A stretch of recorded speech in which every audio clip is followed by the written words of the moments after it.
Yeah, we should talk more about that later.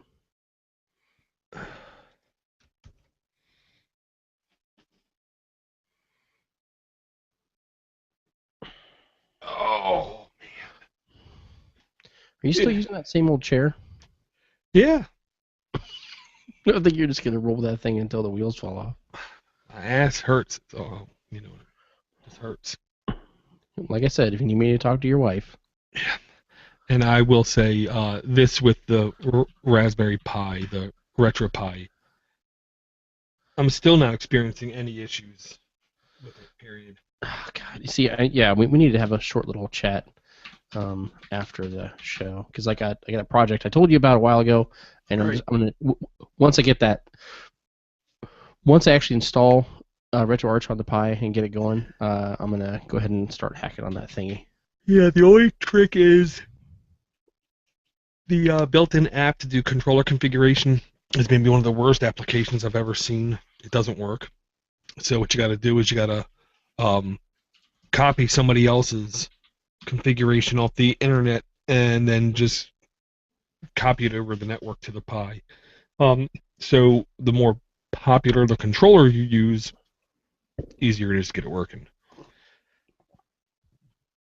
So like a Okay. 360 or a PS2 or 3 controller would probably be whiz bang done. Yeah.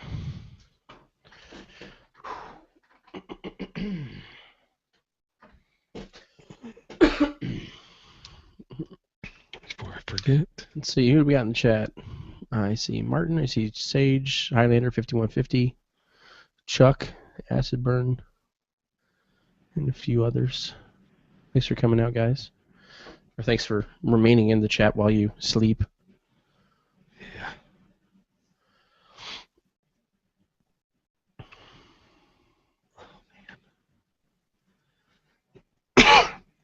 I've been coughing all day, man. Just cut it out, man. Oh, okay. That's the honest to truth. Just stop it. Like people sneezing, just cut it out. And I know I'm burnt. I can literally like smell something. Mm, Burnt flesh. I don't know what it is. that's no good. Nope. Nope. Nope. Nope. Okay, let me get some of these tabs closed. Oh, I can't wait for that game. Comments. Live. I forgot to update the live page. Hmm. That's no good. Okay.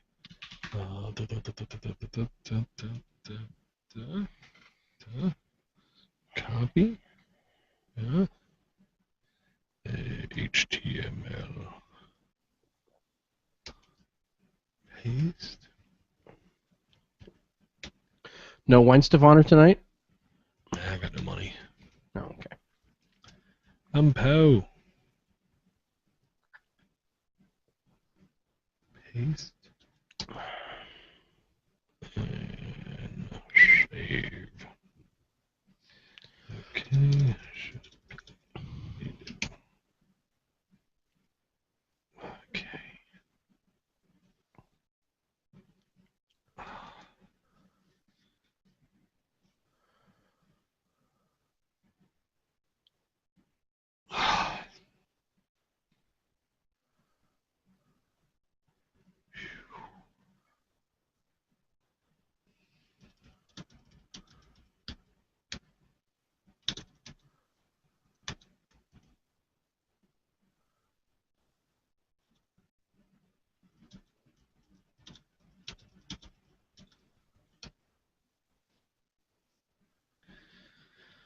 Okay.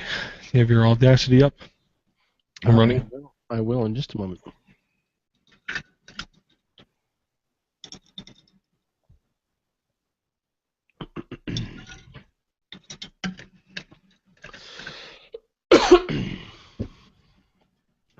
Let's see. I have everything else I need closed.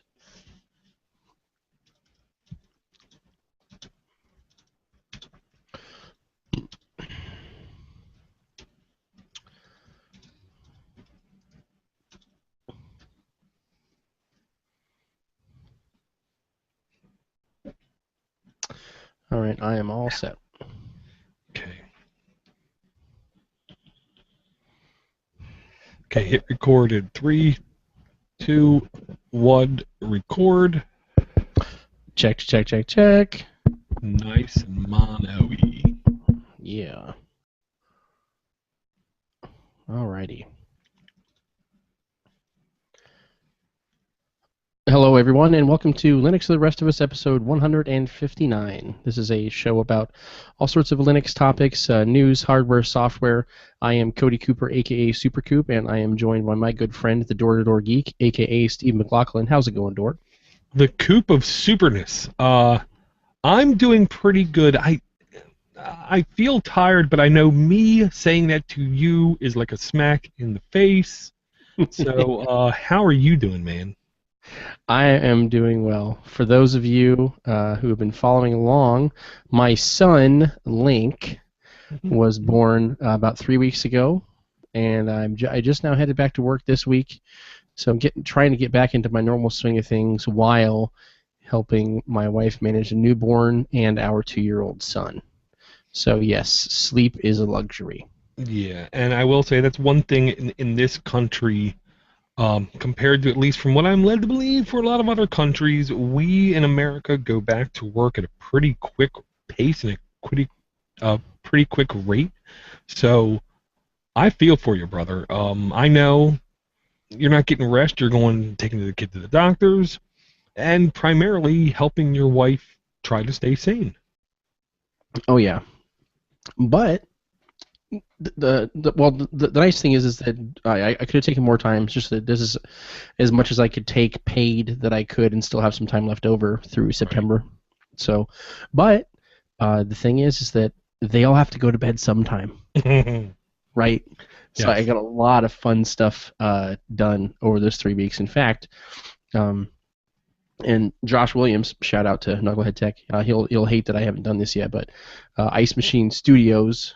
Anyway, he and I have a kind of a thing going with that. But anyway, my office is now essentially almost done. So Oh, cool. yes. I've been talking about it basically since I've been on the show, and probably before then. It just hasn't. The remodel hasn't happened yet. But now it's like 95% done. If you want to see some good photos of my new setup, make sure to follow me on G+, and I'll post some nice panoramic pics of the office as best as I can, and that way you can kind of see what I'm running now. Very cool, very cool. And yeah, I'll give a quick shout out to Knucklehead Tech, because I haven't mentioned him in a long time in this show. The best way I can put it is he really is one of the nicest guys I think I've met online, even though he's, to his own verbs I'm using, he's a jerk. He talks to me quite frequently on Voxer, and he honestly helps me out with a lot of stuff. Dare I say, I'm not, I feel like I'm a bit close to the forest to see the trees kind of thing sometimes. If that made any sense, I Yep. don't know. Hence, that's the kind of thing I would ask him. What was I trying to say? He helps me, and he honestly helps Podnuts a great deal. I want to say one of the comments he made 2 weeks ago was he's starting to feel successful because with Podnuts, because Podnuts Daily, Podnuts has came back, Call That Girl's getting posted, Health Nuts is getting posted, Geeksters are getting posted. All this stuff is getting done, and he hasn't had to do anything. He said that's when he knows he's helping out right. So He's actually had to take off his butt kicking boots. He actually put them away. no, but one thing I know, he will never get rusty. Oh no. I will say Josh is a great person to have in your group, because there always needs to be that one guy that will just shoot it to you straight no matter what you think, because he doesn't care. And some people can take that the wrong way, but if you take a step back and you go, well, yeah, that makes sense. That's him. Exactly. And I want to thank him too, and I'll get it. He gave me some help with a particular installation, which I'll talk about later in the show. But no, yeah, fantastic guy, always willing to help. Yeah, and he's aside from like Martin, Chuck, and Aaron, he just lives, I think, like a state or two away from me, so he's pretty close.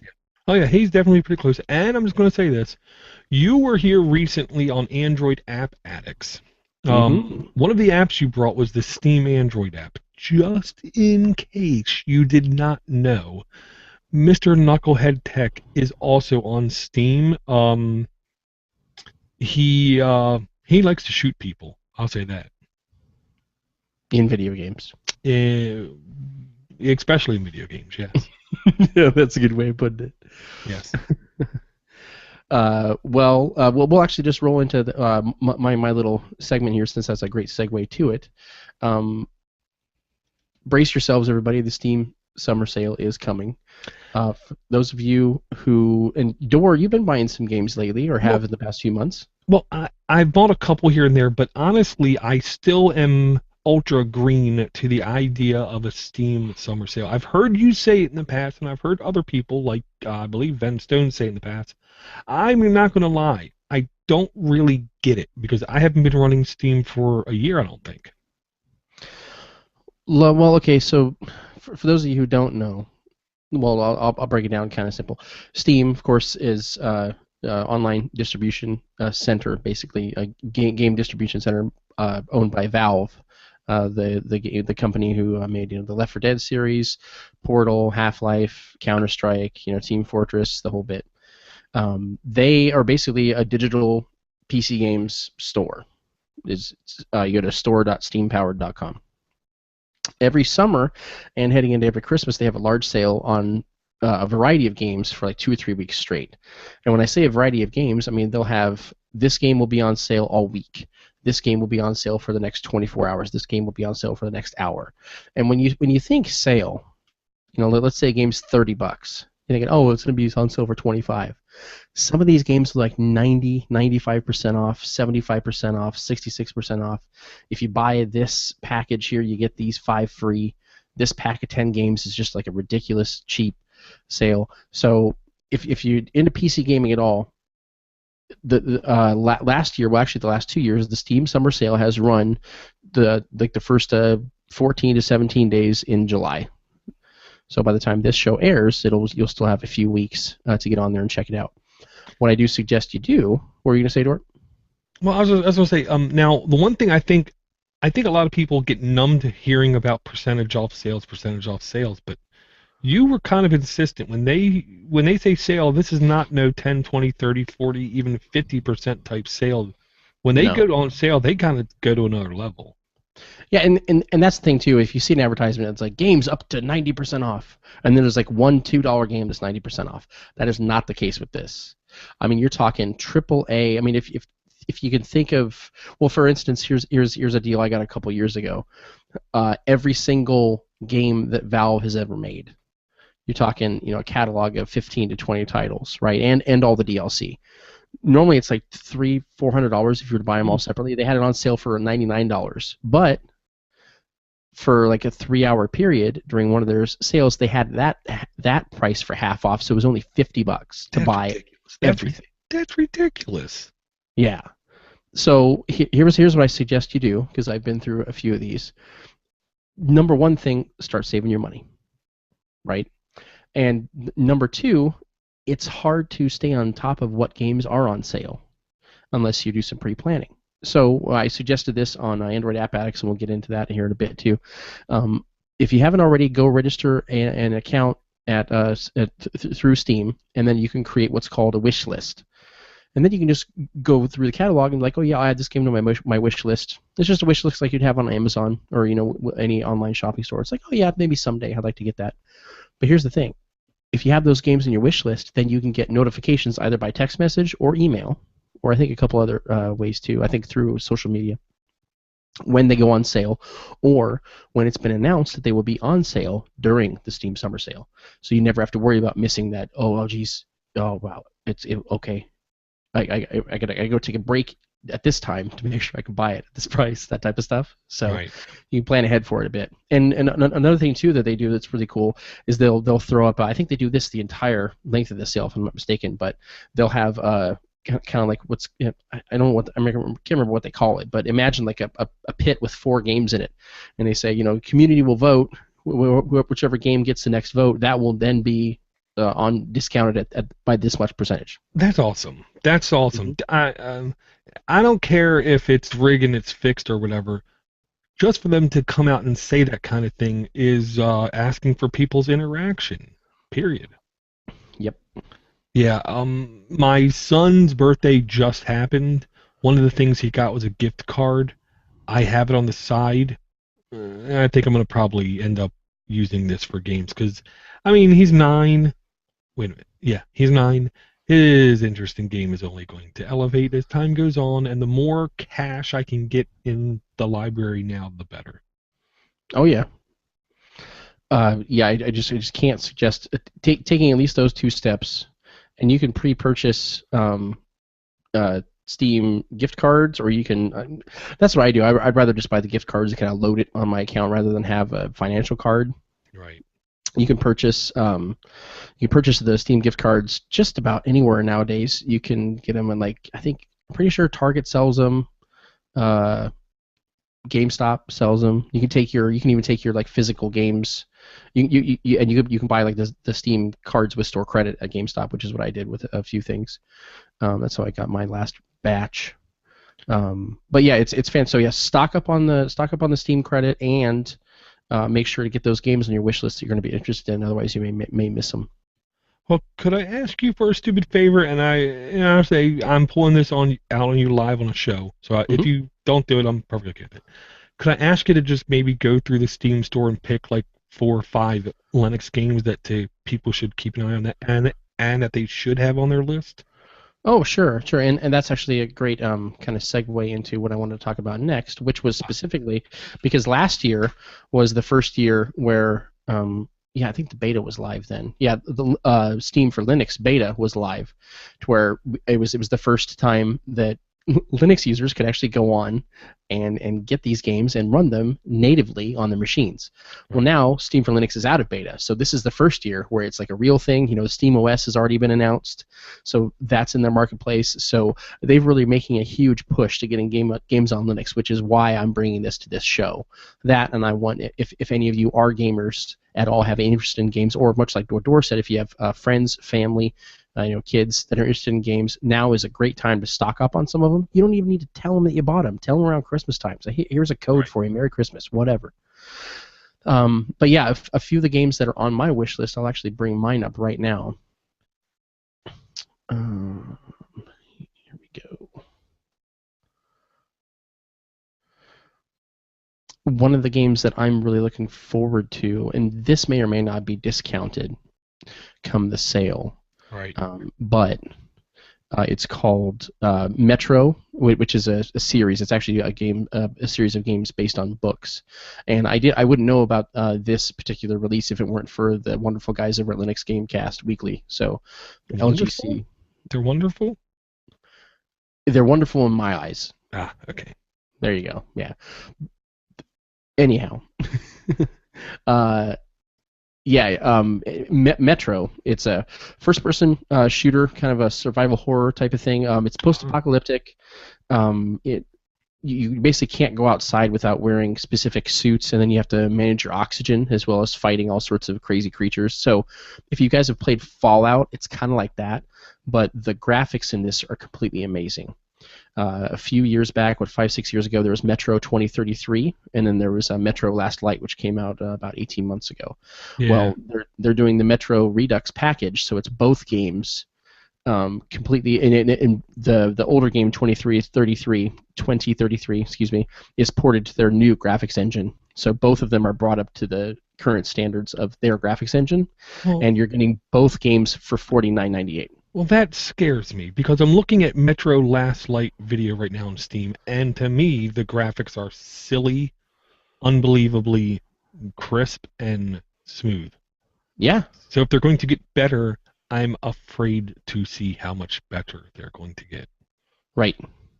No, yeah, I mean, this isn't, and here's the thing too, is it's so. Oh, I gotta sign in here. It is so. This is one of the first major titles that I've seen. One of the first, not the first, mind you, but to release such a massive re-release of their games natively. It's supposed to be natively on Linux Good. that are going to, I mean, look amazing. Because if you've been reading anything in the news, a lot of people have been saying, in order for gaming on Linux to become, like a main, like a household name, either something like what happened with SteamOS with Valve would have to happen. But more importantly, I mean, it doesn't matter what kind of infrastructure you have in place. It doesn't matter who's backing it. None of that matters. What kind of hardware it needs to run on, what OS you need to run, what distro. None of that matters unless there's that one title that causes people to go, oh wow, I can play that over there and it looks amazing. That's what it's going to take, and this is going to be one of those games, I guarantee you. Wow, this is really a beautiful, gorgeous, crazy, good-looking game. Yeah, and we'll have some links to this in the show notes as well. Okay, well, that's the first game. Yep. And you have more? Oh yeah. Oh god. You know, we could do 4 or 5 shows on my wish list alone. Yeah, that was kind of a softball there. Yeah. But a few others. Okay. So, let's see here. Hack and Slash, and I cannot wait. Okay, Hack and Slash is a really really cool looking title. It's a little top-down kind of adventure game, but basically you think of kind of like an old school RPG, sort of, but it also has some kind of platforming elements to it. But it's just a cute looking little game. It's a normal price on it's only $20, so definitely go check out the trailer. And like you could easily see this for $5 or $10 during the sale. At which point, like at $20, like I would buy this right now. But to see it at a discount, you're like, wow, okay. So there's one. I'm a big by Double Fine, which I know I've heard that name from Ven, Jordan, and Pedro more than a couple times. Yeah, Double Fine Studios, headed up by Tim Schafer. Tim Schafer made such great games as like Psychonauts and Brutal Legend, and they're making the game. He is a studio with a bunch of different teams working on a few different games all the time. Let's see here. Another one. I like to play racing games, but I don't like the traditional like racing simulators. Okay. I can't play. I can't play like a Gran Turismo or like a Forza. I just can't do it. I like watching those games because they look stunning and amazing, but to sit down and play it, I do not want to sit there and tweak my car endlessly, and right. It's just too much like work. No, yeah, and then by that time I've spent 2 or 3 hours, retrofitting the car, and then I'm not racing at all. Yeah. But there are a couple good racers. One of which is called Race of the Sun. You're in a kind of like a what was the game? There was a game on Android. It was some sort of a zombie game. But anyway, you're in this like spaceship, but you're racing on a plane toward the sun. So you're going along the z-axis toward the sun. Ooh. But as you're flying super fast in this ship, you have to navigate around different terrain. So like that is right up my alley. Like I like to race. I like to have the feeling of I'm going really fast and I have to maneuver and sort of survive, but I could care less about real cars. This looks amazing. Gotcha. So you're racing to, I'm guessing, your death, the sun? It's actually you're in a solar sort of spacecraft. So it's powered by the sun. Gotcha. I will say this is the kind of graphics, I'm looking at it now on Steam, this is the kind of graphics I'm almost giddy about, because while they look simple, you might then start to believe gameplay is simple, and watching this video, no. Gameplay, not simple. Oh, no. Nope, not at all. That's awesome. Another racer that I'm looking forward to. It's in alpha right now. They are, in fact, once again, Venstone on Linux Gamecast happened to bring this on his show recently, and I remember seeing the Kickstarter, but for whatever reason I did not get on it. But it's this game called Distance. Yeah. And Distance, imagine if Door, I know you used to do a lot of gaming back in the day. Did you ever play F-Zero on the Super Nintendo? I didn't play it a lot. I was in a Google Hangout last week with Donald Sayers, I want to say, who mentioned that game. I almost forgot about it, and then I went and looked at a video of it. I had to download it on my RetroPie and play it there for a little bit. it's just fun racing. It's not Right. work racing. You know what I mean? It is definitely a good old game. hmm Well, this game Distance, in my opinion, is like a cross between. Well, it's a lot like it's a lot like F-Zero, maybe crossed with like a little bit of Mario Kart because there's some elements in the environment which I really like.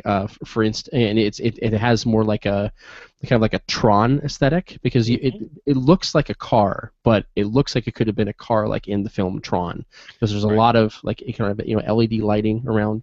If you go to survivethedistance.com, check out the trailer. You can still get into the beta. And get the beta access. Like for $15, you can get just the game. For another $10, making it $25. You can get the Steam key, instant access to the private forum, digital art book, and the soundtrack. Okay. And speaking of this, And this is going to be on Linux. yes, yeah, and here's the thing too: if you buy it directly from them and they get the Steam key, it is DRM free, and it's cross-platform. Yes, so you can play it on Windows, Mac, and Linux. Dude, okay. I think I understand the F-Zero aspect, and that's because this is really fast. And it's a future racer. But there's also a little bit of flying aspects I see going on, and some altering gravity aspects to it. But this part I saw that literally almost made me chuckle, because you mentioned this game on AAA, I think. You're at one point in time, you're watching this preview, and your car gets cut in half. Lengthwise, yeah, right down the middle. Yeah, because there's a big basically circular saw that the guy accidentally hits, and it cuts his car basically in half, and then like a second and a half later his car regenerates. And that is the kind of little thing about the game that just looks really well thought out and executed. Yeah. And that's another nice thing too about these indie titles is that if you think, I mean, you're getting the game for like $15. If you pay that price, fine. If you happen to get it on sale, even better. But more importantly, this money is going straight to helping these guys develop other games like this. And if you really do, I mean, you speak to this a lot. Support those who support you. If you like what they're doing, buy whatever you can of theirs to make sure that they continue to make these great products that you are going to enjoy in the future. Right. Okay. Now, super quick question. Mm-hmm. Do you know the difference off the top of your head between the $15 and the $25 version of this? Yeah. With the $25 version, you also get the soundtrack and access to their to a special forum. There's one other thing.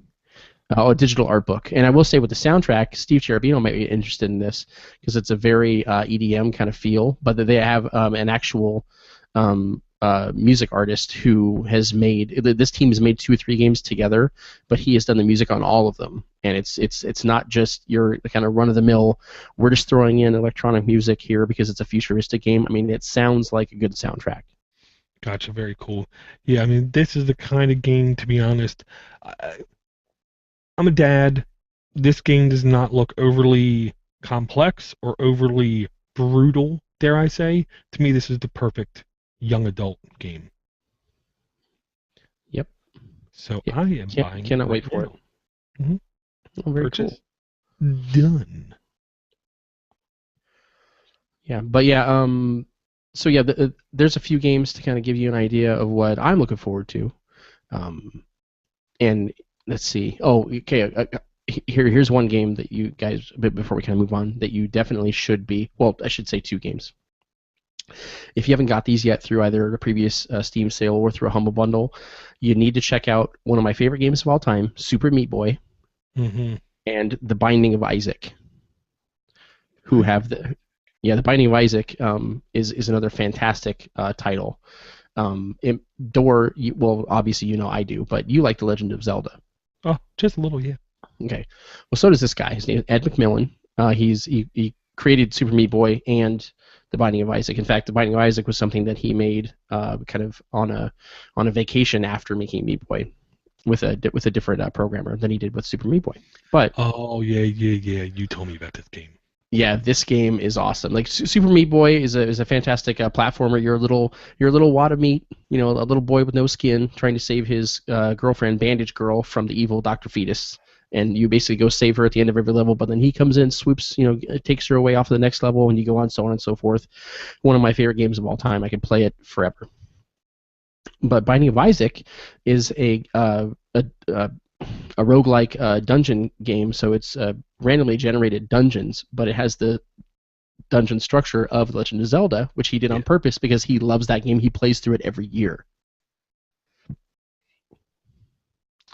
So, and then that one, that's probably a whole nother show that we could get into that. But yeah, so it's as far as two other games, and I guarantee you those have been on sale in every single Steam sale I've ever seen.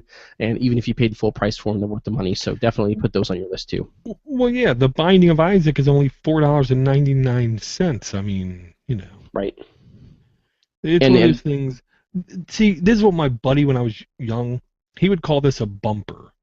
When we were younger, let's just say, he would go to like McDonald's and order a quarter-pounder meal and then ask for a bumper of a fish sandwich. When you're at Steam and you're buying a game and then you say, "Oh, Binding of Isaac, $5. That's a bumper." There you go. And with that one too, they also have some extra content available. So realistically, what I've seen in the past is games like that have either extra character packs or extra mission packs. The game will be on sale, but the entire collection will also be on sale during the Steam sale. So as long as you have as long as you have just the game in your wish list, you'll get that notification. You can go on there and purchase it. Very cool, very cool. Gotta like that. Sales are good. Yeah. Oh yes. And speaking of sales, you guys, our time is running out to get your Linux Academy 14-day trial for only $1. If you go to linuxacademy.com, check it out. If you can use the promo code, Linux. Wait, is our promo code just Linux to the rest of us, right? Yeah, yes, sir. Yes, sir. Yeah. Go to linuxacademy.com, sign up for the 14-day trial, use a Linux for the rest of us, just the entire sentence spelled out. For the promo code, you'll get that 14-day trial for only $1. And let me tell you, several members of our community have said that, well, actually a couple that I know of, they've let their membership lapse to this, and then when they go back to get it going again, it has since gone up in price. So if you like the trial and if you think you're going to get a lot out of it, lock in that monthly payment for as low as you can, and then keep paying it if you can. That way you can lock in at that price for life. Yeah, see, here's the gimmick. I figured it out, okay? It's $1 for the first 14 days, up to 14 videos. If you use all 14 videos before the 14 days, if you email them, they've bumped it up for other people. They hopefully will bump it up for you too. But here's the thing. After that, it's $25 on a month-by-month basis. Then if you go to 6 months, you get a cost savings of $5, down to $20 a month. Or if you go for the whole year, it only drops $1 down to $19. And here's the reason why. They really don't want you to get that year. They don't want you. They want you to get the 6-month one, because let me tell you something. Like he just said, prices will only go up for this now. If you think you're going to get this, I beg you, don't get a 1-month shot, because I guarantee you after 3 weeks or so, you're going to start getting itchy and you're going to start to worry because you need to get that next month in. I honestly say, do it right, invest as much as you can up front, because I guarantee you in 6 months from now, this is going to cost more than what it costs now, because this is, dare I say, there's only a couple of things in the world where you really truly do get your bang for your buck. A lot of times, you get what you pay for kind of thing. This, I can safely say right now, is one of those things you literally get more than what you pay for. And that doesn't happen too often, and I don't expect it to last forever either. So if you intend on using this as a tool to further your career and advance your career, dare I say you owe it to invest in yourself. If you click in our show notes, there's a direct link with the referral code already in. If you don't, and I'll say it again, if you don't use our referral code, please use somebody else's. Just like when you go to Amazon, if you don't use our affiliate code, use somebody else's. Give as many people credit as you can. Don't just blindly go and do stuff. But if I had to pick a code to use, it would be ours. And I'd be definitely appreciative. Yeah. So yeah, please go check it out. Time is running out for that awesome offer. Yeah, absolutely. And before we move on, I'm sorry, I forgot to mention this when we were talking about Steam on Linux. I had only ever run it on Ubuntu and some Debian-based distros, and I thought, well, if I'm going to be talking about it to people, I want to at least test it on maybe some other distros and see how well it worked, which is why I was talking to Knucklehead Tech, aka Josh Williams, because he has routinely run OpenSUSE before. Mm-hmm. So I installed it on my laptop that I have available, and Steam installed flawlessly on there. I had no issues whatsoever. I was able to install some of the games that I already had directly on it and play them with my wired Xbox 360 controller. Detected it automatically. Didn't have to download any extra sort of packages or drivers specifically for the controller. It was just plug and play. It was awesome. So if you're using OpenSUSE, I know that it works well. Ubuntu, obviously Debian, Linux Mint, all that. But I've also heard a great success with it running on Fedora as well. So don't think that it's just going to be an Ubuntu-centric installation that it'll work on flawlessly on Linux. I know of those 3 distros, it works well. Yeah, and I'll throw out there Arch too. I know Arch was like one of the first people to really tweak it and get it running really good. And I want to throw out there, you said OpenSUSE. Mm-hmm. Throwback. I was on the last Everyday Linux, elementop.com. I highly encourage you, if you don't listen, go listen to that show. Mark, Seth, and Chris are just 3 of the nicest guys, period, and they talk good stuff. One of the things that I mentioned in there, I just wanted to emphasize a little bit more. If you're newer to Linux and you are having any kind of printer problem whatsoever, and lately I can't stop saying whatsoever for some reason, but I'm saying it again. Any printing issue whatsoever, load OpenSUSE. And this is what you got to do, quite literally. Okay? You log into the computer. You take your hands away from the keyboard. You take your hands away from the mouse. You take the printer. You plug it into the wall. You plug it into the computer. You turn the printer on. And it might just install it, configure it, and have it working without you touching anything. Mm-hmm. OpenSUSE supports over 20,000 printers with a 0-click install. Anything else is 100% more work. Whether it's Ubuntu, Fedora, Debian, Mint, anything else. Nobody else has this 0-print configuration built into the OS like OpenSUSE. I demand you, if you have printing issues, give it a try, because it just might be the fix that you're looking for. And I can speak to that too. A couple of years ago, I installed it specifically because I needed to print out some tax documents a day. I was in a bind. I was like, okay, I threw it onto a box, and sure enough, my Canon printer, I just plugged it right in, which I hadn't used in a couple of years. Just plugged it right in. It didn't need to go install anything else, and I was just able to print those text documents immediately. So it was very, very nice. Yeah. Not a fan of more business-centric operating systems, but I think I'm coming around. I will say that. I was running. I am running, I should say. GNOME 3. I didn't go with the default KDE install. Gotcha. Yeah, it's apples, oranges. In the end, it's all the same. It's a question of how comfortable you are with using it. And GNOME, from what I'm hearing, is getting much better. I haven't tried it in months. Oh, and guess what else I got to install on there flawlessly with no issues? Kupfer? Yes. Okay, well then, there you go. And Audacity. And I even recorded a podcast with it. So yeah, it was great. Good. And I'm going to say this. I'm tempted to now, next year, start to do my talks on Kupfer, because not enough people know about it or know the true functionality behind it. And I think it's one of those tools that need to be a little bit more explored. Discussed, explored, and tried by people, because I'm now at the point, it doesn't matter what desktop I have, because I don't use a desktop. I never click a menu button. I never go I never do anything that desktop does except for switch desktops, and that's it.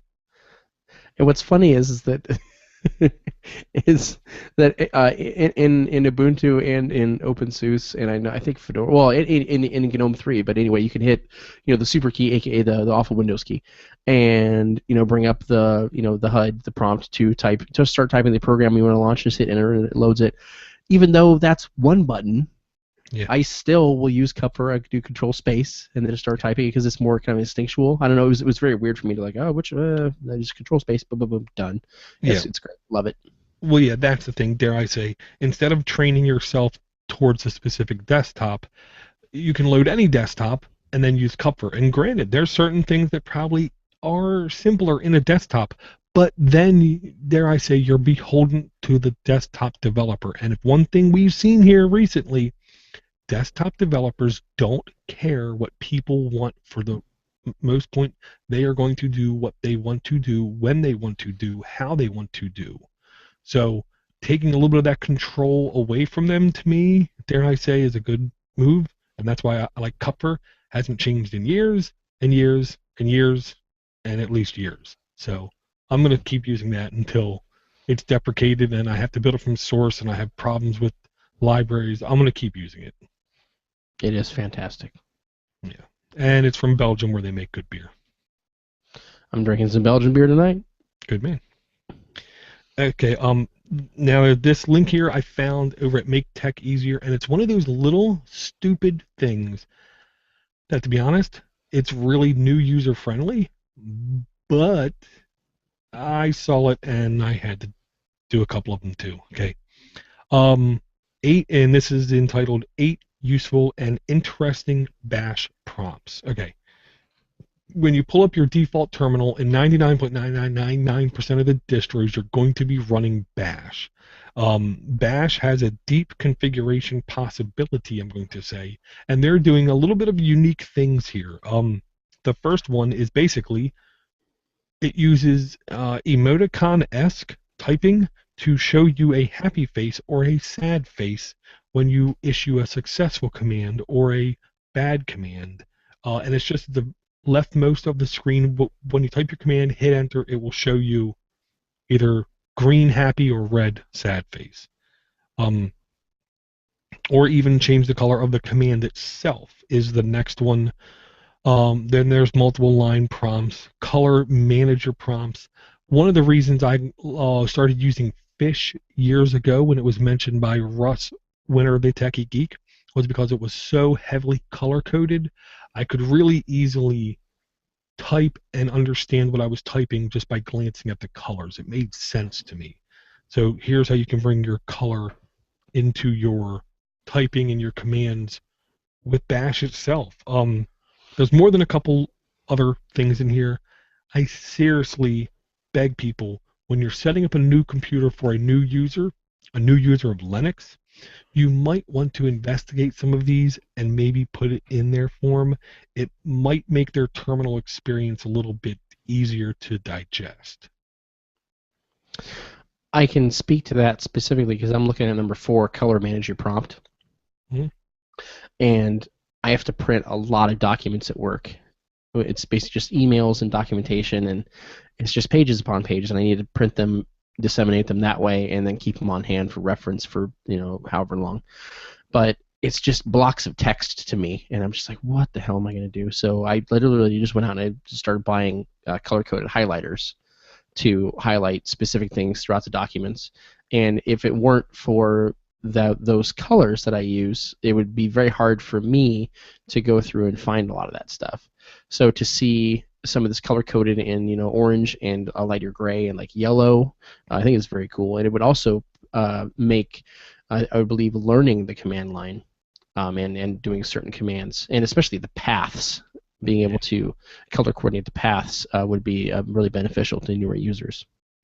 Yeah, one of the most painful things to me in a Bash prompt is when I type something and then something else and then something else, and then I try to visually scroll my eyes back and figure out, well, where was that last command at and what came after it, and it makes it a little bit hard when everything's in gray text to really find where everything happened. When you color code things, it's very instantaneous and obvious where something happened, where your cursor was at when you hit enter, and then the screen jumps a couple lines. You can easily go back and tell, because I have to literally Control L clear my terminal so often, just so when I type something and I get a result, I can easily tell what happened. Mm. Okay, this next link I found on Wikipedia. and I can lie, I'm using this one for work-related things. In enterprises, big enterprises, medium enterprises, small businesses, home office, whatever.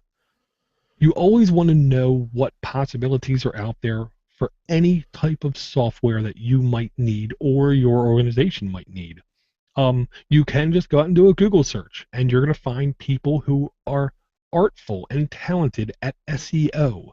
You're not going to always find the best solution. You're going to find the best quote unquote advertised solution. So I found this list, and I'm using this as a good jumping off point at the least. You know what I mean? And it's on Wikipedia, and it's basically called list of free and open source software packages. And obviously I found this link when I was on my phone because I bookmarked the mobile version of the website, which of course you'll have that once in a while. But the list is insane. Yeah, Okay? this is huge. Yeah. From everything from science and mathematics and finance to data mining, plotting, uh, surveys, surveying, disk partitioning, IRC clients, instant messaging, portal servers, language, typing, geography, video editing, video encoders, 3D animation, version control systems. There's no way anyone can look at this list and not be totally unaware that all of this software existed. There's going to always be at least a couple pieces of software that no one knew about in this list, and it's good to me. It's good for me to just be reminded just how much stuff is actually out there. No, and just clicking on some of these, I mean, you're seeing huge lists, and I've never seen a collection of something like this before, just in one document or one page, to really kind of dig through it and go, oh wow, yeah, let's try this and that and this. Looks really cool. Yeah, and dare I say, I can even use this as a tool to make myself sound more educated than I Oh, of actually am. course. And Especially, and well, and I don't want to say it helps me lie to people, but it helps people believe I'm really competent when I might not be. and trust me, you need that help. Well, yeah. It's just really good, interesting list, and I cannot implore people enough. Keep it bookmarked, and whenever you think I need a backup solution, I need disk imaging solution, I need the ability to rip a DVD, I need the ability to put up take a look at this list, and I guarantee you're going to have better options than just going to Google and doing a search or DuckDuckGo. You know what it reminds me of is that the GE Geek website. Mm-hmm. Sort of, yeah. GE Geek. Michael, I can't remember his last name. Oh, that's terrible. I can't either. But yeah, he has basically his own link depot that he created for all sorts of PC software over the years, and it's, I mean, ultra comprehensive. He was on an episode of Podnuts a while back. Yeah, GE Geek is maybe one of the most comprehensive Windows tool troubleshooting utility websites I think I've ever seen. Yeah, he went ballistic. Oh yeah. Okay, this next one, first there's an honorable mention that I'm 99% sure is not on this list. Okay, this is over at themagpie.com, which is the Raspberry Pi magazine. Okay, the digital download magazine, which I honestly also am believing that you might be able to actually buy now a physical copy. But this is a list of Raspberry Pi operating systems. The one that I'm 99% is not in this list because technically it's not really an operating system, but it is in my heart, and it's called Retro Pi. Now they do spell it P-I-E, R-E-T-R-O-P-I-E. It's really nothing more than a collection of packages on top of Raspbian. The two applications that are mainly used are called Emulation Station and RetroArch.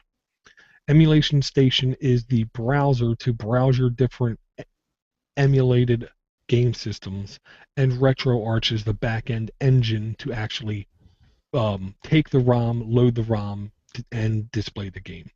That's not mentioned in here, but this is a really good, maybe the best list I've seen, collection of different Raspberry Pi operating systems. And there's a couple more than a couple on here I had no idea existed, like Bodhi, Mm-hmm. Bodhi, whatever. Cody, yeah. Bodhi. They even have Arch, which I'm sure Knucklehead Tech probably already knew about. He probably helped them get it launched. Even FreeBSD, NetBSD is in here. I cannot encourage people enough. You need to check out this list if you have a Pi and you're not sure what to do with it. I mean, they even have OpenWRT Gen 2. Gen 2, people. That kind of blows my mind. Yeah, and also, what was it? Ohio Linux Fest 2012. The guys at the Red Hat table, well, the Fedora table next door, had Pidora, who's what it was called back then, a version of Fedora to run on the Pi, running on a Pi right there, and it was snappy, man. I mean, I thought, is a full distro going to really work on these things? But if the maintainers go the length to optimize it well, then yeah, it can be a usable system. And being as popular as the Pi is now, you're seeing a lot more of these, and this is a very good list to kind of get started with where to go. Yeah, I'll say I have the original Pi, so it has half the RAM, 256. Debian with OpenBox was a little bit laggy. It was a little bit slow. It was a little bit turned down. But the videos I've seen on YouTube of the full 512 version of the Raspberry Pi, which is the only kind you can buy right now, like you said, I was pleasantly shocked at how well it performed. And since the iteration of the first Raspberry Pi, driver development has really been another key factor on getting everything to run much better. Like XBMC and OpenELEC, when they first came out, the video performance was less than stellar, much less than stellar. But the driver support and the work went into making the drivers better to where now I'm blown away. A 35 piece of hardware can actually be a competent home theater PC. Mm-hmm. Yeah, that's just awesome. We are in the future, Door. You know that, right? And the future's now. It is. Keep moving forward. Is that a suggestion that we go on to the next link? I don't know. I just said it instinctively. Okay. Okay. Now there is going to be a link specific in the notes to the Retro Pi. Long story short, nothing is perfect. Okay. This maybe is the most perfect emulator I've ever used in my life, with the built-in functionality via scripts on the back end to add Xbox controllers, PS3 controllers, all different kinds of controllers. Where this is the worst experience of my life is trying to configure the controller via the interface. It does not work. But once you get it installed and booted, you can SSH into your Raspberry Pi. And the file you're looking for is es_input.cfg. Basically, if you're using a PS3 remote, you basically Google search es_input.cfg space PS3 controller. And voila, you'll find the exact file. And it will tell you where you put that file, and you SSH into your Pi, you copy that file over, you reboot your Pi, and it works perfect. Literally. Let me ask you a question. Mm-hmm. Have you yourself linked your PS3 controller to it? Yes. Mm-hmm. But did you do it with a USB cable, or did you do it with a Bluetooth adapter? Didn't need the USB cable. There's two ways to do it. One way was with the USB cable, one way was without. Without, you had to figure out your Bluetooth ID number. With the USB cable, you are walked through a process where it says, okay, doing this, okay, do you want to do that? Yes. And then it says, okay, now plug your PS3 via Bluetooth. You plug it in, you hit enter, you wait a couple seconds, it says, okay, now unplug your USB from the PS3 controller. Okay, you hit enter, and then voila, it's done. And basically, I copied over that config, and I basically just got my Bluetooth ID myself and just put it there. And it was very easy. But you were running it over Bluetooth, right? I mean, Yes, sir. with the Bluetooth adapter on the Pi. Yes, sir. Yeah, okay. One of the things I would suggest is that if you have a Pi and you don't have a Bluetooth adapter yet, you're thinking about going that route, or you're thinking about hooking up a bunch of different devices to it, but you're not sure if you need a USB hub or what kind of hub will power the Pi and the devices. If you go to Amazon or bodness.com/Amazon, I should say, and search for Pluggable. That is Plugable. He's a guy, I believe he's based out of California, but he has his own peripheral company. Great, great guy. And I've bought a few of his items. He has a really highly rated Bluetooth adapter on there. 4.0 low energy micro adapter for $12.95, and then I've also, if you search for pluggable, like Raspberry Pi or pluggable USB hub, he has a great hub. I bought two of them, but the hub itself, if you look at the video on YouTube or the link inside the Amazon, the YouTube link inside the Amazon page for that device, he has a video where he's running it. The Raspberry Pi itself, like 3 or 4 hard drives, a keyboard, a mouse, and a Bluetooth adapter off of just the one device. It's able to power all of it. Yeah, so he made it specifically to be used with the Pi, and it's a cool little piece of kit. So definitely, if you're thinking about getting those, definitely use our affiliate link, podness.com/Amazon. Go over there, check it out, and pick it up. Very cool. Yeah.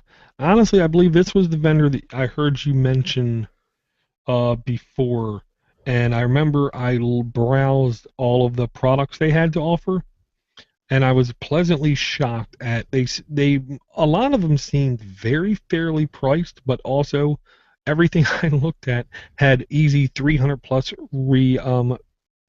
views, and they were all pretty much 4.5, 5 stars. Right, which you guys have to know this when you're shopping on Amazon or eBay anyway. It could be the cheapest price one. It could look all flashy and look all nice, but unless the reviews are good, like I never pull the trigger and buy it. Yeah. Oh, okay, yeah. Oh, actually, it's even cheaper now. I just found it. It's the pluggable 7-port high-speed USB 2.0 hub with 3 amps of power adapter. It's only $17.95. Oh my lord. And it has just under 700 reviews, holding tight at about 4.5 out of 5 stars. So yeah, awesome job. Very cool. Very cool. I'm going to keep that one here on my list. Oh yes. Very cool. Very cool. Okay, now. Yes, sir. Real quick, I'm sorry. I had I meant to mention this as well. When we're talking about using the RetroPie to play games on it, we're of course speaking about digital copies that you have made as backups of games that you already own, as I do frequently because my neighborhood is frequently raided by ninjas in the night, and they do nothing but steal physical media. So thank Cthulhu that I have digital backups of all those games just in case something like that were to happen. But at the same time, if I were to load those on a RetroPie, then I get to play them. So that's good too. Well, they're good ninjas. Wait a minute, no, there's not. They're samurais when they're good. They're ninjas when they're bad. Okay, gotcha. I don't know what kind of books you read in school, Dor, but that is not accurate. I don't read. Maybe that's the problem. Okay, well, I'll find that there's got to be a ninjas versus samurai rap battle. I'll find a link. I'll send it to you. You can just sit back and watch and listen. There's a rap battle for everything. Okay, I'll say that. That's right. Okay, I have professed week after week, after month, after year, my passion for the Raspberry Pi. I love the disruption it's caused. I love the innovation it's helped. And I love, to be quite honest, I can have a portable computer in my pocket at such a low cost and have fun with it. But I will say this: if you go to bananapie.com, I believe it is, bananapie.org. Oh, it's not that. Maybe it is. I'm going to make sure I get it. Yeah, Banana Pi is a $57 basically clone of the Raspberry Pi, but it's actually a lot more powerful. Okay, bananapie.org, apparently they've closed it. They've changed the website, looks like. I'll get a good link after show. Okay, here's the gimmick. More than twice as powerful as a Raspberry Pi. Very similar form factor, almost identical form factor. Slightly different plug and socket configuration, so your old case probably will not work.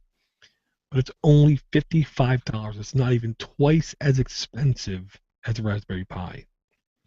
I firmly believe the Banana Pi is going to shake things up. Now, I just went through all of the different list of the Raspberry Pi OSs, aka the support from the community.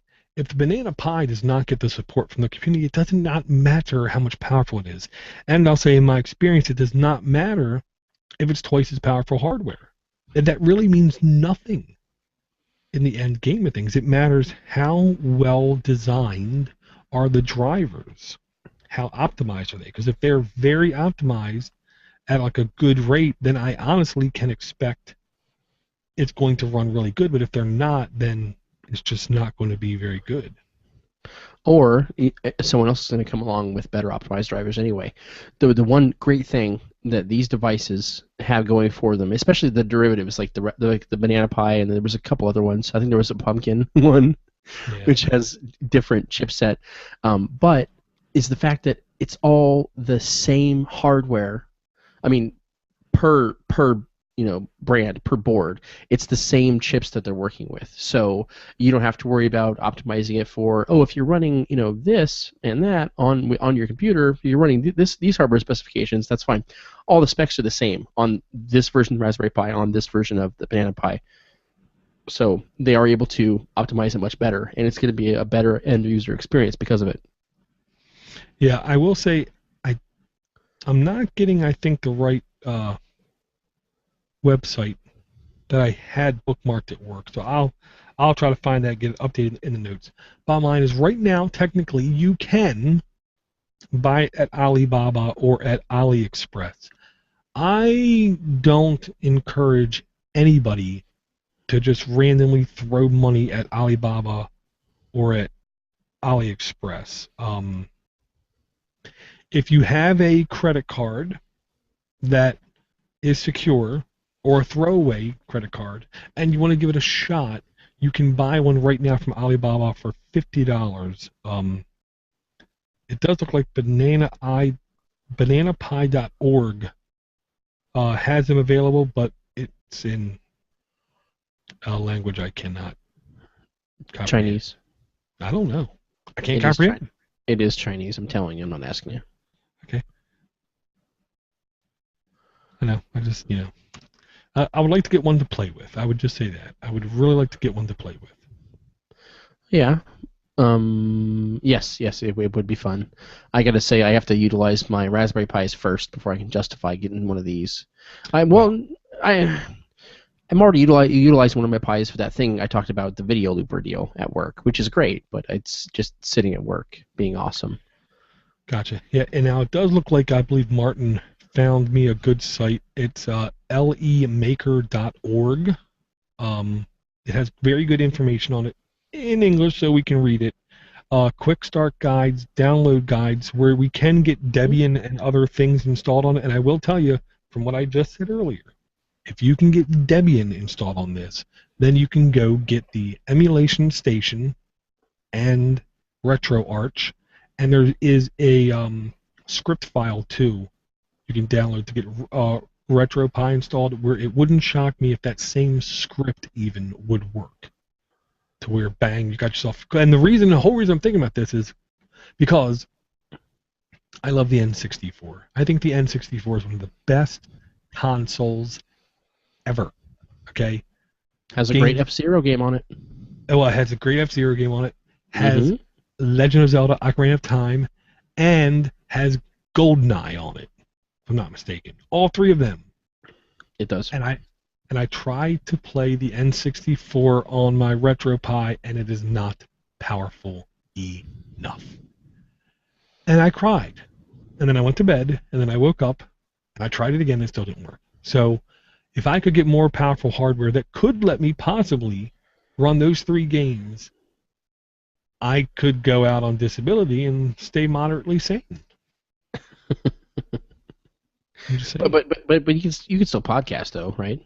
Oh yeah, Okay. shouldn't be too hard. That's all I care about. I mean, supporting your family through monetary compensation from a job, but whatever. Can you be on the show tonight? That's what I care about. Exactly.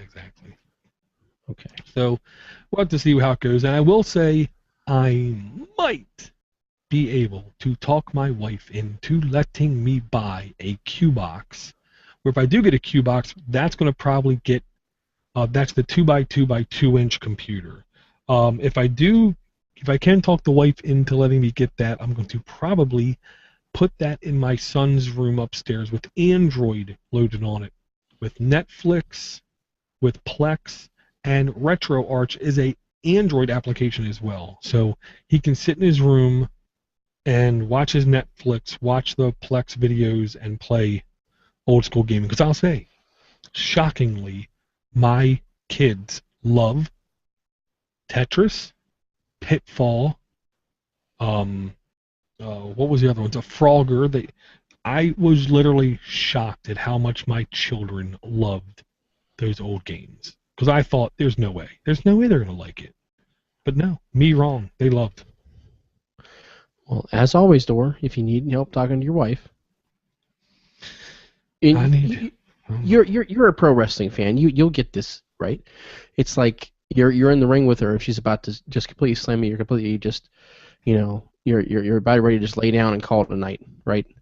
And there I am in the corner, and I'm reaching for the tag. I'm clapping my hands. I'm getting the crowd going because I need you to get up off that knee, raise your hands up, just start shaking them, and then come over and leap to me.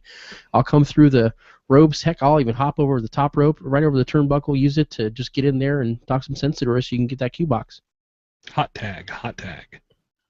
I'll do that all for free, too. You're welcome. Yeah, thank you. Yes. Let's see.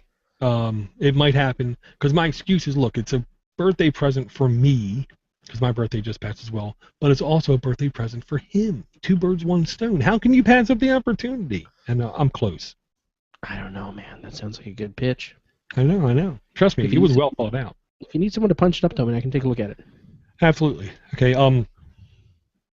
There's a link here I'm going to throw out there, and I'm literally just throwing it out there because I have no idea in all actuality what I'm talking about. And I don't know how many other podcasters will say that out loud. But Docker is a modified container. Docker is almost like portable applications. There's areas on your hard drive you can designate as Docker applications to where they can have completely independent libraries and resources, and they're all like pigeonholed in their own little thing. So I could literally run multiple versions of Java, Apache, MySQL, whatever, and have them each in their own Docker. Okay. The one thing I never heard anyone talk about, because I hear about DockerCon. I mean, me and Martin blew me away, DockerCon. What I don't hear people talking about is a way to manage all of those Docker instances. And I heard about this one on, I believe it was Linux Install podcast. I want to say it's called Linux Install, and it's called Shipyard. So there's containers, there's Docker, and there's Shipyard. Okay. If you scroll down on the main GitHub page, you can see there's a login, username or password, and then there's screenshots of the Docker configuration via a web GUI. I can barely comprehend what is Docker and when I would use Docker. Okay, I need all the help I can get. So having a graphical user interface via a web browser, in my opinion, can only help people get over that initial hump of learning what is Docker, when is Docker, why is Docker. I can say I do believe it's kind of the future, dare I say. It's very easy and quick if you want to deploy development environments for your job, or testing environments, or duplicate environments for clustering purposes. To do it in Docker, everyone says is very easy. And I too learned about Docker when we were at NELF this year. Mm-hmm. And you were explaining to me, and I was like, that kind of sounds like BSD jails. And Yes. you were kind of like, yeah, yeah. And everybody, I think Jonathan too was like, yeah, kind of. And then we came back from lunch. We're sitting there in the hallway, the hallway track, the famous hallway track, the best track of any conference. And I'm sitting there, I'm just like, somebody mentions Docker. I'm like, oh yeah, I've heard of it. And this guy starts talking to me. He's like, oh yeah, what have you heard? And blah, blah, whatever. Well, his name is Will Weaver. He was the guy doing the talk on Docker. I just happened to bump into him in the hallway, and he's like, oh, so you've heard of it? And I goes, oh yeah, Will Weaver introduced himself. He's just getting ready to go into his talk. And he goes, well, what do you know about it? And I said, well, from what I understand, it kind of sounds like BSD jails, but for applications. He's like, you get it. I was like, I somewhat get it. Don't give me too much credit. But I asked him specifically, I said, well, answer me this. Because you, Door, do your audio editing in a VM using a QTractor. Yeah. I was asking him if it would be possible to have that have such an audio editing set up in Docker, and his short answer was yes, but, and then a few other things in the background would have to have taken place, but that is a great example to run a contained application and then deploy that Docker instance, as it were, excuse me, to maybe like a work group or to an enterprise or something, is a possibility of utilizing it. So yeah, sounds good to me. Yeah, the only thing I failed to get is would I have to have jack audio in that instance of Docker, or would I have to have jack audio on my base operating system installed and configured? And that's what I'm having a hard time finding out, because not too many people are using Docker in conjunction with audio-centric applications, I'll say. Yeah, that I don't know. Yeah, I've looked and I can't find a clear answer. But why don't I track him down? Good man. Okay. Throw the question his way again, and maybe we can have him on and he can explain it in greater length. Well, I tell you right now, I've heard a couple people speak about Docker.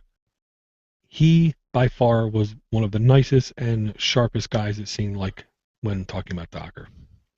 He was very cool. I'll tell you what, when it came to the after the conference shenanigans, he was also cool. I'll leave it at that. Very, very, yes. Oh, yes. Very cool.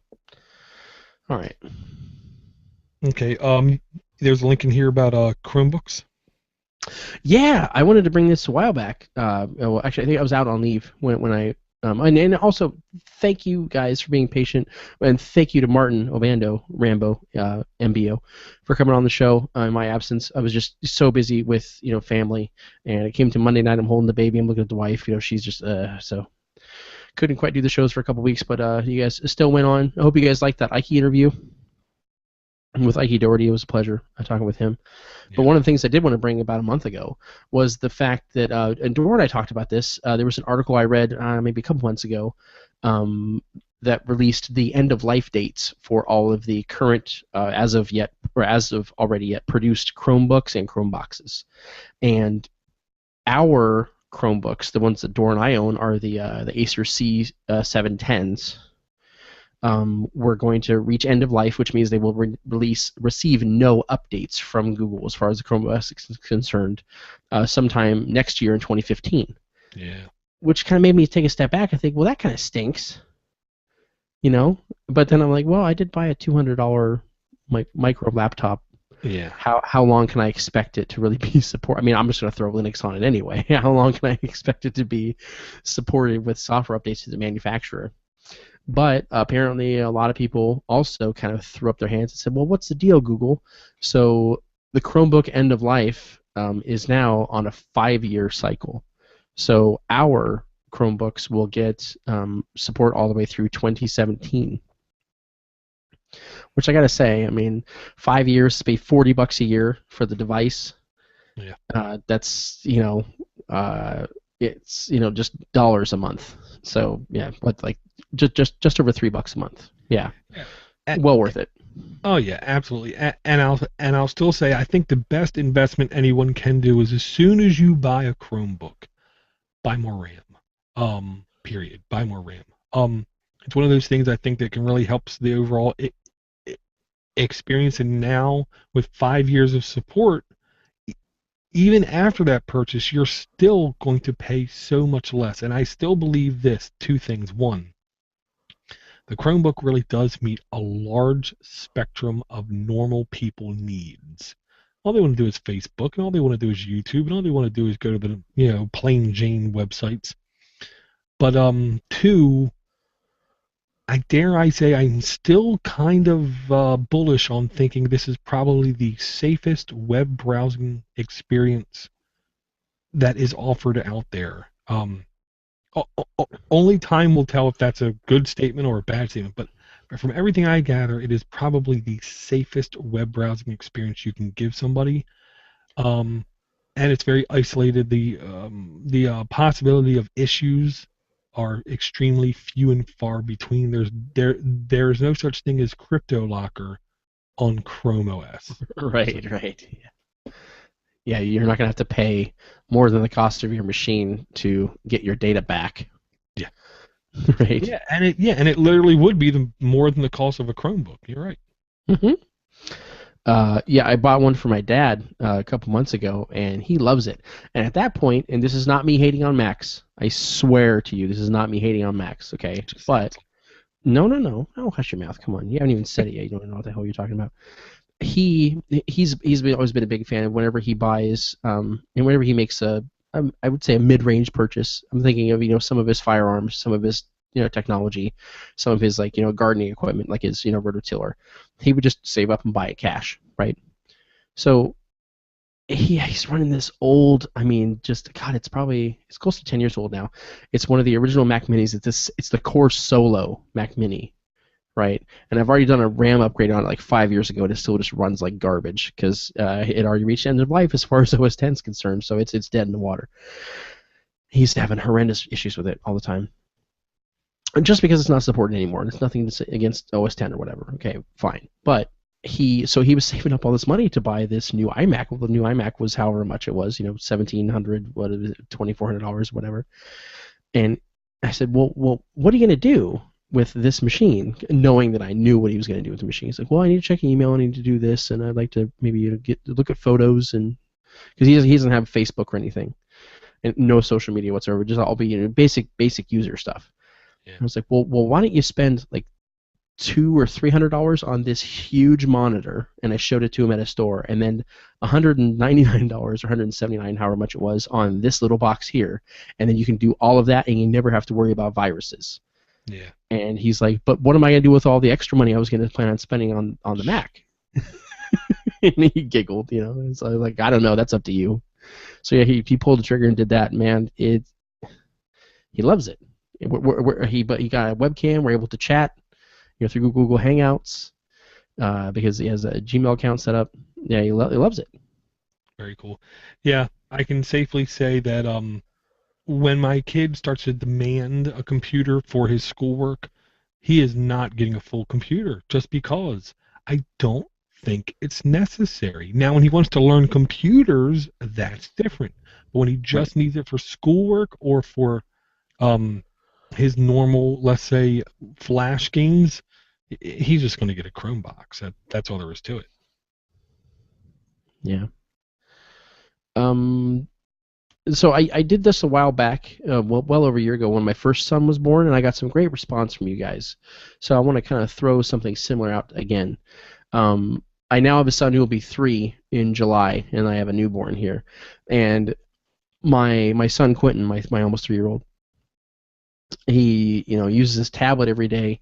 He's not so used to running games on like a laptop or a PC yet, because that's one of the things I'm doing with our Raspberry Pi.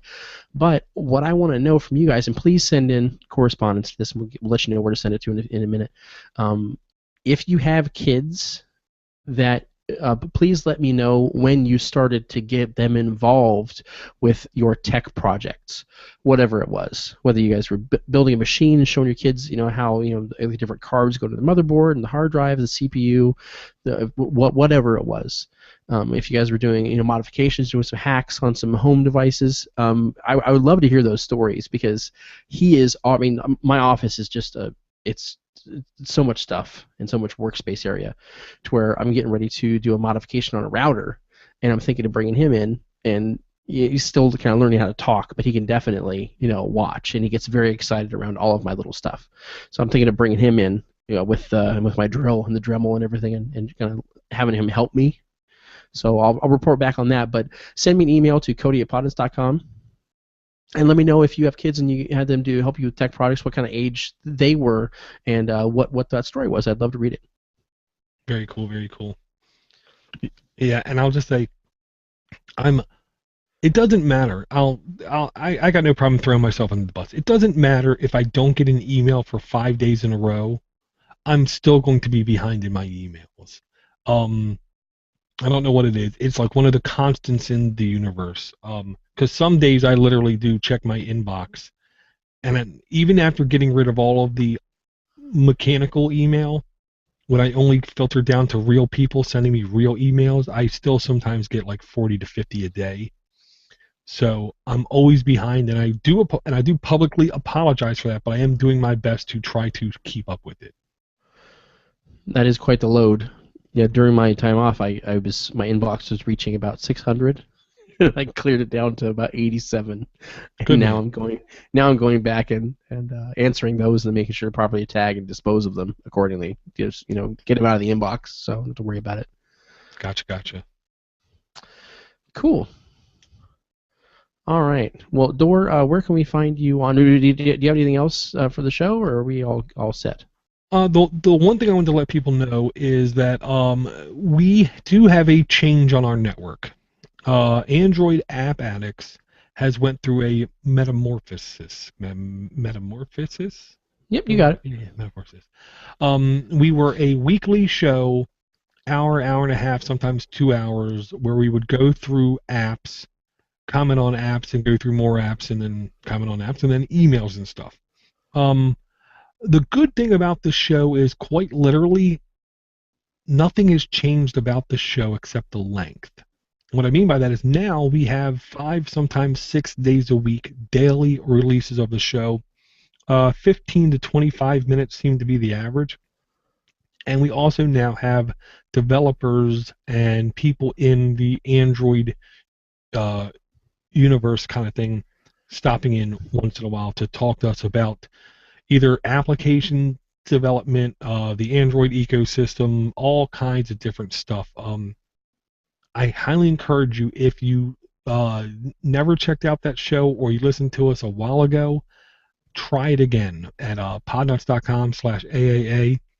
I personally think it's an extremely fun show, but it's also the show where I think we impart a lot of different knowledge of all the different kinds of apps that we find with personal hands-on real people experience. But we also have guests on from time to time too. Isn't that correct there, Mr. Cooper? Oh yeah. Some good guests. In fact, I got to co-host this whole week. So, and then I was speaking to Eric Ardini, aka the manager, aka the booker of the show, and I'm going to be on all next week too. So you'll have 10 episodes of Cody Cooper crossing over into other Podnuts territory on the Android App Addicts. And we got to have the CEO of 5by on last week, and it was really cool is that not only did we have his dedicated episode for the week, but he actually hung around and he did just like a real Android App Addicts episode. He brought an app to the show because he's really cool, and I had never used 5by. I booted up once, kind of like, yeah, whatever, because Door, you're a 5by addict, like you need to. And I made a suggestion to to the CEO of 5by during the show. You have to go check it out. It's quite comical about what to do for people who are like Door, who watch a lot of 5by videos. Yeah. The only thing I can say to anyone, look, if you download the app, you're warned. It's an extremely frictionless application with extremely good hand-curated content that's Chromecastable. I've never used my Chromecast as much, period, as when I started using 5by. And they have different, I don't want to say channels, but like different kind of like tracks as far as different content. But literally one of the tracks is like on the toilet or on the John, something like that, right? Which I think I think it might have been Josh. It Yeah. might have been Knucklehead Tech again, who was saying, "Yeah, I've lost hours of my life on the toilet Hmm. while while looking at Yeah. those videos." He said something like his legs go Yeah, when numb. yeah, because he's Yeah. like, I should get up, but I really should continue to watch this. Yeah. And I'm going to throw this out there again because I am a parent. 99.99999% of everything I bring up on that is extremely kid friendly. I literally sit with my kids and I pull up either the text, actually it was the science part of it, I want to say. I pulled that up and I hit play. I sat there with my kids multiple occasions for 20, 30, an hour plus at a time learning stuff. And I think it's really cool that they honestly offer this service, number one, but that Greg from Five by was honestly kind of bullish on the idea of gearing stuff more towards kid-friendly type content than blatant cussing type content. Because dare I say, the blatant cussing type content is very easy to find, Oh yeah, but really good quality family-friendly type content that takes work to find. yeah. And if you want to get some details as far as how they curate that content, definitely go listen to that episode. It was 195, if I'm not mistaken. Sounds right. Android App Addicts 195. And in addition to that, if you already are a listener of Android App Addicts, or if you're a new listener, if you're going to go check out the show, I'm like, oh, this is pretty cool. If you own an Android device, lots of good games and applications brought several times a week now. If you would, though, please go to podnest.com/slash AAA survey, because there is a survey you can go fill out for the show, which will help them get some information in order to help make sure that they get the right advertisers on the show. Because Yeah. there are, I mean, if you're listening to a show about Android applications, you don't want to hear, like an advertisement for, maybe adult diapers or something, Or maple syrup. or maple syrup. Yeah, you want to maybe more toward your interests, and that will help. And it'll also help with determining what kind of content you guys might want to hear for getting future app developers on the show. So Yeah. yeah, Yeah, very and dare cool. I say, 99, again, I keep saying this number a lot this show, I think. 99.9999% of all of the income I earn off that show is literally going to go into new hardware so I can be respectable compared to the average listener on the show. Having 2+ year old hardware kind of inhibits my experience for certain applications and for certain things. And what I really would like to do every month, 2 months, be able to buy a new piece of hardware and then give away the old hardware on the show. And when I say old hardware, literally newer device, less than a couple months old. That's the Hmm. goal. I'm all about that, as long as I'm in that pool of people that can win it. As long as you're not on the show. Then Eric, I'm sorry, I'm no longer affiliated with the Android App Addicts podcast. Sorry. Okay, that's too bad. He'll You're get, gonna have to he'll get cancel over whatever. Oh yeah, he'll get over it. I mean, he might have to, untie his tie a little bit, loosen it up a bit. it. Mm-hmm. He can breathe a little easier, then he can just get over it. Yep. But no, seriously, yeah, go check out the show. This is it's almost pompous of me to say, but it's the truth. Even if I was a listener, some of my favorite episodes of that show were ones that I was on. Go check out episode 56. It's a I don't even want to say what happened on that show, but it was groundbreaking, and it shook up the entire Mm-hmm. spectrum of Android App Addicts. So go check that out. Changed it forever. It did. All right, Dor. Well, hey, where can we find you online, man? Easiest place, of course, podnuts.com, but also I am on the Google Plus. My name, phonetically spelled, is Stephen McLaughlin. That makes it really easy to find, doesn't it? It does. It totally does. There you go. Yep. We also have communities on Google Plus. Podnuts community, Linux for the Rest of Us community, Android App Apps communities, where all the apps are posted. Mobile Dynasty communities, and if we need more, we just make them because they're free. If we don't already, we should get a Geeksters community. I concur. Yeah. Yeah. If you guys like hearing a bunch of dudes just sitting around a table talking tech. Definitely check out Geeksters as well. Fantastic show on the network, hosted by our own uh, semi-regular Linux the Rest of Us co-host Martin Rambo Abando, aka MBO. Mm-hmm. Very good show there. And really good guys on that show like Mitch and Tim. Mitch the Gentleman Heyman. Mm-hmm. And I haven't given Tim a nickname yet. I want to say the ponytail, but that's a little too on the nose. It's too easy. Man The of laugh. the Hour, Bauer, Meister. I'd have to call him the Laugh, because if he was a villain, if he was a supervillain, he would be the Laugh. Yes, he would. Because I imagine him like he can't genuinely just laugh on cue. Like he needs to be told a joke and then he lets out the laugh, but it's like a sonic boom that just eviscerates the hero. Or the crowd, the school bus full of children or whatever. But he needs to genuinely be humored first. Mm-hmm. So yeah, Tim the Laugh Bauermeister. Yeah, great show. Definitely go check it out. Yeah. I of course am Cody Cooper. Please just definitely follow me on Google Plus. Like I said earlier, I'm getting ready to post some pics of my new rig setup. I'd love to hear your comments or suggestions if you know a way I can maybe do my cabling a little bit better, or if you know a little cool little thing that I could maybe pick up at a local, little place. Oh, you should try this kind of shelving or whatever. I don't care what it is. Just throw it at me. I'd love to hear it. You can send me an email, especially with, like I said earlier, about those, including your kids and your tech projects, to Cody@podnuts.com. If you would like to send a voicemail to the show, please call into 7076-PODNUT. That is 707-676-3688. And please, if possible, try to keep them under 60 seconds. If they go a little over, that's fine. But if you go beyond 3 or 4 minutes, then Google Voice cuts you off. And then you need to call back and reiterate everything. And then we have to listen to 12 to 15 minutes worth of stuff and then address that on the show. So shorter chunks, call as often as you want, but just shorter ones will be great. And if you want to send an email directly to the show, please send it to podcast@linuxtotherestofus.com. As always, if you've heard us speak about our good friend Jonathan Nadeau, he runs the Accessible Computing Foundation. You can go to the acf.co and check out all the great projects he has going, bringing digital sight to those who desperately need it, those people with disabilities. You can become a regular contributor to the ACF for as little as $2 a month, and that money goes directly into development of software that will help these people become more able computer users.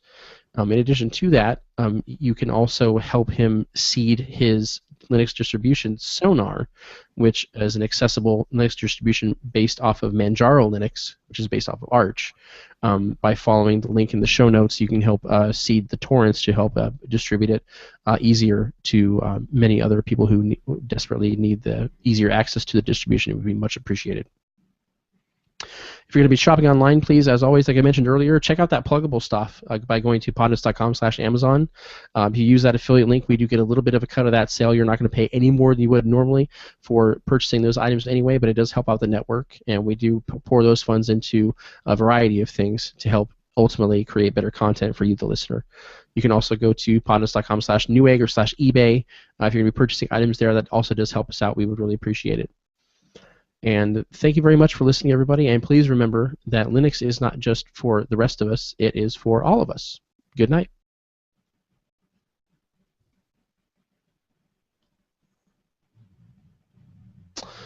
Boom. Boom. Okay, let's see here. Yes.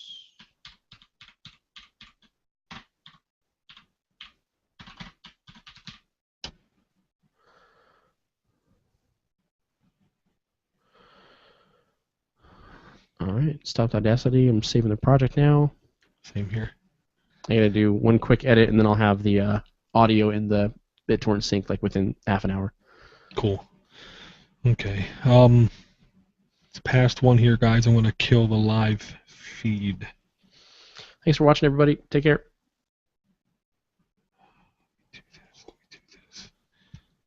There you go. I gotta make sure I save this thing in the right folder.